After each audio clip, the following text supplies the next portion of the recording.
Hey guys, welcome back to my channel. I am starting off with just doing a top layer of matte black acrylic paint and letting it dry. Did it as smoothly, like a nice line all the way around. I was very careful. I used a smaller brush at first and then I sponged on the black paint afterwards. Let it dry really, really well, and I'm going to be using watercolor brush, but I'm not filling it with water like you can do. I find too much water runs out of it, and I have less control of my watercolors. So I just dip the tip of my watercolor brush into a little dish of water. I'm using Iuilewatercolours from Etsy. The link will be in the description of this video. It's my favorite brand of color shifting metallic watercolors. They're so bright and beautiful, and the colors are just magnificent. I love all of them. So this is the set that I'm going to be using today. I'm just starting with blue on the outside, working my way through purple to green, reds, pinks. You can hear my son coughing in the background. This video was supposed to be up a lot earlier this week, but my son Jackson, of course, just started grade 4, and what do you know? He's got a cold already, so he just missed the last 3 days of this week, Wednesday, Thursday, and Friday. And now my older son, who's over to visit, is downstairs on the couch coughing because he caught Jackson's cold. So it's been an interesting week. I did want this up much earlier, so I do apologize. So I'm going to let this dry. The center's gone to a green. If you are worried about the watercolor running down, you can see that some of my colors did. I don't mind that look. It actually gives it a unique look. But if you don't want it to run down onto the bare rock that isn't painted black, I always hold it upside down and kind of let it dry a little bit. Just hold it up and let the colors run more to the center of the stone. This stone's fairly flat, so I was kind of able to keep the colors where I wanted them. So now that that's dry, I've outlined the where the color hits the natural looking stone around the side. I lined that with gold, as you could see just a minute ago. And now I'm just gonna wing it and put a rose on top of the watercolor. Normally when I do this, I'll do the watercolor background and I'll resin it. And then I'll paint over top of it once the resin is dry. I do like the look better because it looks like the rose or flower or whatever it is you're putting on top is kind of floating above that background. But we're going to do it this way today because a lot of you don't do the resin process. So this is how you would do it without having to do that layer of resin first and then paint on top. So I am going to be fixing this rose as much as possible. You'll be able to see it a lot better once I'm using black. Right now I'm just kind of sketching on with my paintbrush, pointed little leaves, jagged little leaves like a rose. And it kind of looks like a fried egg sitting there. It doesn't really look like a rose yet, but we're going to fill it in with black. So we're going to keep our background and the rest we're going to fill in with black. And I'm going to thin out the gold where I think it's too thick. If you're working on a bumpy stone, I do recommend resining first before you paint your rose on.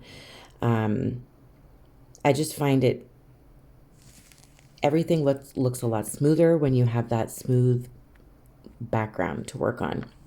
So this one is going to look a little different from other roses that I've painted before if I have resined the stone first and then painted on top. But I'll show you the difference. I have painted 2 roses recently, and one of them I did the colorful background, then I resined, then I painted over top of it.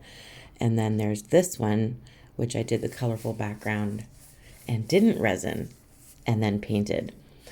It is going to look a little less clean because there's bumps in the stone, and that's what you can see with the gold paint, is little bumps. If you resin it, it's very smooth and you don't see those little bumps in the gold paint. So there is a difference, but it's a longer process, of course, to do it the way I normally do it. I just find it looks cleaner, and I'm picky. So now I'm filling everything in with black, going right over top of our watercolor. And I will be outlining it with black as well once I have everything filled in. I didn't like the rose at all, so I will be messing with some of those gold lines.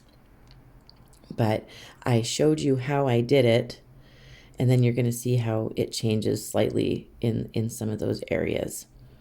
But you do what you want to do. If you have an easier way to do a rose, it's totally up to you. You don't even have to do a rose. This is just giving you ideas of what you can do. You can do a droopy echinacea flower or a little sunflower. Totally up to you. It's just the background looks so pretty. It almost looks like, what is that? Beauty and the Beast, the rose from the Beauty and the Beast. It looks, just kind of looks royal and fancy and romantic by the time we're done. I'm going to be doing some dotting in the stem and the leaves. We're just going to use a couple of different shades of green for that.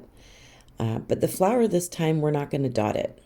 This time I'm going to use color shifting chrome and chrome flakes, because they were sent to me through my Amazon wish list a little while back, and I moved 3 times, 4 times, 3 times since February. So I haven't had really the chance to go through any of the little notes that people have sent me, and it's just been so crazy. But I've been definitely using this chrome. So to whoever sent this to me, it's been a lot of fun. So I want to make sure that I have a few videos out where we're using this chrome. It's actually purchased on Amazon, super inexpensive, and it lasts you forever. And it's just, it does amazing things to your stones. So I'm excited, very excited. So you can see that I'm kind of like messing with that area now where it just looked like a big old mess. You might see it change a few times. I might cover stuff up with black paint like I am now. If you struggle with this part, I do suggest getting up and walking away. Make yourself a coffee or a wobbly pop and yeah, go back to it, because you don't want to get so upset with it that you end up not liking your work in the end. So I kind of have to walk away, start another stone, and then go back to it. You're going to notice my nails change like multiple times throughout this video. It took me a long time to get this video edited and put up. So yeah, you're going to see some changes in the nails. If you know me, you know that that's my other hobby is doing nails for myself anyway. I'm self-taught in absolutely everything that I do. Yeah, so it's my stress relief as well, my therapy to do my fingernails once in a while. And life's been stressful since 2023 started. How's everybody else doing? I hope everyone is doing amazing. I hope your summer's been amazing. I have not been able to work on my career the way I've wanted to, that's for sure. But that's my goal now that there's some routine back in our lives, and Jax and I have a comfortable place to live, and the court process has started with my husband. A lot of you don't know what's happened. I'll be happy to fill you in on as much as I can over the next little while, but I do have court starting, and I have to, some things need to be kept private. But a lot's happened, and my kids and I are definitely going through kind of like I would say it's like a mourning process in a way and a healing journey, and it's been a struggle. But we are stronger every single day. And Jax is doing amazing in grade 4 already. He's made lots of friends where we moved, lots of friends that we live close to, he goes to school with, and yeah, so things are looking way up. So now I want to start concentrating back on all of you and the love of painting stones, because it's still there. It has not gone away. My passion has not gone away. I still love what I do, and I just needed to focus on other areas of my life for a little while, and hopefully that keeps going in a positive direction. So I'm kind of happy with the rose. Make sure you let everything dry. You don't want to mess with anything on top of black paint if it's still wet, because it's really going to mess with your colors. So you can't really see this very well. I've put it so far away. I'm actually going to stop this and bring you closer, I think. But I'm starting with 3 different shades of green. One of them is classic green, which is one of the darker greens that I have in my paint palette. I'm also going to be using bright green and a lime green, so it's nice and bright.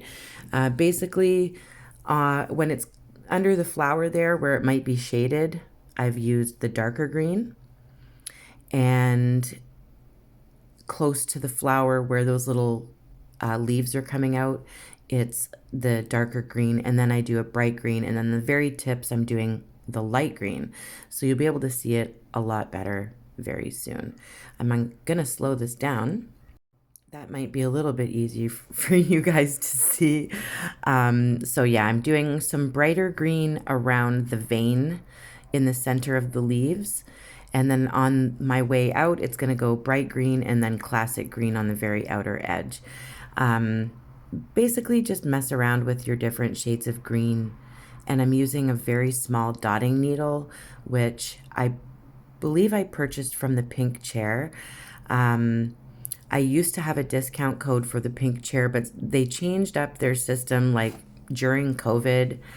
Their discount system and their everything. So I ended up not getting the discounts for people that I was supposed to get. It's hard for me to explain, but anyway, I have to talk to her so I can find out about that. But you can also just use a toothpick. It's just as easy. It's got that same sharp point to it, and it gives you the really small, fine dots. I find if your paint's too thick, the dots don't look right and they're pointy. So if you add a little bit of water to your acrylic paint, just a drip, and mix it up really good with a paintbrush, you might have less peaks on your dots. That's how I don't like my paint to be too watery, but I don't want it to have a point when I put a dot down. Oh, you just saw another flower there. That's something I was working on while I was waiting for this to dry. So now that the green dots are dry, we are going to use gel. It's UV top coat gel used for nails. You guys have seen me use this stuff before. Oh, look, my nails are like a teal blue and gold. Nice. Okay, so I am using a smaller paintbrush. I put drips on of the UV top coat. Make sure all your paint is dry before you do this, okay? Because we're going to be using a very fine powder, and it goes everywhere. You don't want it to stick to all your dots and all your everything. So make sure everything's dry before we do this. I'm maneuvering the top coat gel into the little pieces of the rose. So they're kind of like puzzle pieces. You don't want it to run, so make sure you're careful, you keep an eye on everything, and put it under the lamp as soon as you are ready. Now I put mine under, looks really strange, sorry guys. I put mine under for usually 120 seconds, sometimes 140 seconds, just to be safe. I like to be safe. Now I'm going to use these beautiful chrome flakes, and it comes with a brush right in the box. It comes with a whole bunch of different colors of chrome flakes. This one actually shifts from, you can see it's a blue, but it also shifts to like a deep maroon and purple. There's like a color shift, like miracle that happens. So I'm using my little desk broom to brush off the excess flakes. You can pour those back into your container. Don't waste, they last forever. Don't sneeze over open jars. That's just a little tip from me. Don't do it.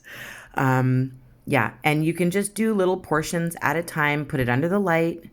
Once it's cured under the light, that's when you brush on the chrome. That's the only way it's going to stick.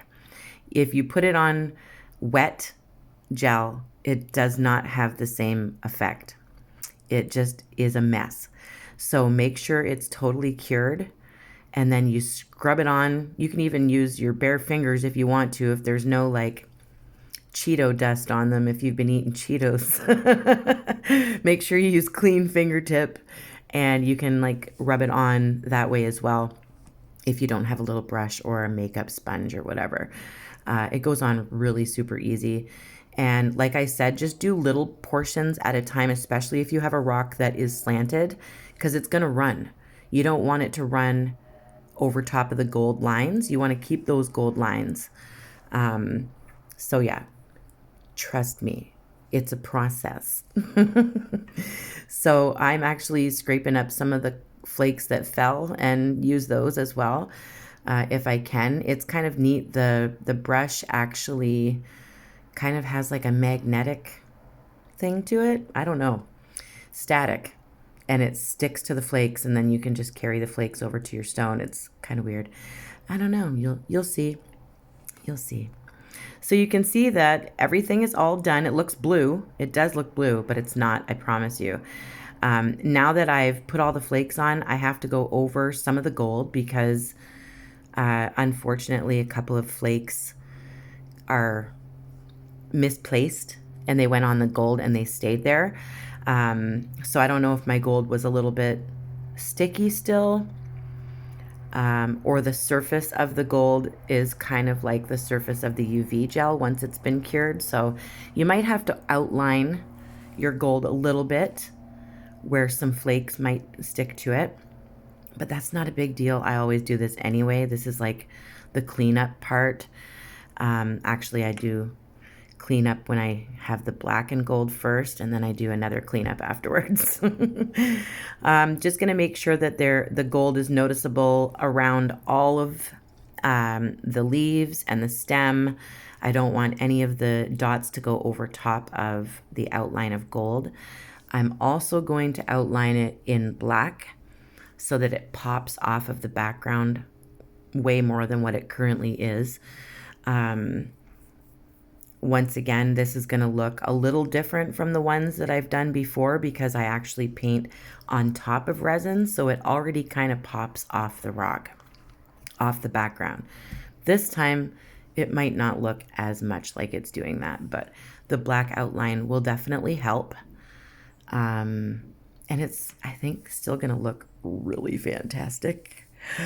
You guys are going to be excited to see it. I wonder if my nails are going to be the same color by then. Oh gosh, I have missed you guys. I have another tutorial coming out with chrome bugs. You might have seen them recently. I've been waiting to put that tutorial up for a couple of weeks as well. Bear with me, guys. I'm getting through them slowly but surely. In time, I promise. My lighting is strange. Looks kind of weird now. I don't know why. That X is actually there for me to keep centered, but I wasn't paying attention to it. I'm not good with that. Sorry, guys. Doing the best I can. So I'm also outlining behind the petals in the rose with black. You can only see that deep maroon when I turn it a certain way. It's frustrating that you can't see just how beautiful this is. Oh, I can't wait to resin it and show it to you. So I am outlining underneath that, I call it a separation line where it goes from the colorful rock to the natural rock. I like to keep some of that natural rock showing and appreciate it because it's a beautiful Lake Superior stone. But I outline it in gold, and then I also do a black outline as well. Helps it kind of pop off that natural stone. And you can't see it, of course. It's just not seeable. All right, so what I'm gonna do is I'm gonna show you a couple of things that I have at my desk because it's been a while. And then I'm gonna resin this and show you how magical it looks. I can't wait. So stay tuned to see what's at my desk. And here we go. Here's a shiny little fella. Hey, little fella, look at those teeth. He's got the greatest teeth. There's a lot of fingerprints on this one. It's been handled. It is spooky season, so of course I'm going to start doing a couple of Halloweenish type of things. If you want to do another sugar skull with me, I do have a sugar skull tutorial already, which is way prettier than this one, actually. But if you want me to do another one, let me know in the comments. You know me. I'm always taking ideas. We always need hope, so I'm always creating hope stones. This one's holographic letters and nice fall colors in the flower. And I've got like a beautiful, look at this Lake Superior stone. Like, are you kidding me? There's fingerprints on this one too. That's all done with chrome, the chrome flakes that I used today on the rose, just different colors. Isn't that pretty? It shifts in the sun. It just, oh, magnificence. Just beautiful.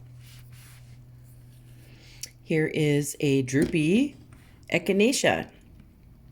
I gave you an idea that you could do that, so I'll show you what it looks like. Same, I did it the same way that we did the rose today. So here's looking at you. Here's a nice little Hamsa. It's got like a rainbow background done with the watercolors. I put a teal ombre dial around the outer edge as a border. Here's a peace sign. Kind of looks like it's exploding with dots on the outside. But I also used chrome for the peace sign as well. Here's our rose. I brought it outside so you can see it in the sun and in the shade. It changes. So it was blue. Now it's burgundy, red, purple, and blue. It just looks so beautiful, you guys. I really enjoyed painting this one. What do you think? Let me know in the comments. Put your ideas in the comments as well for Halloween.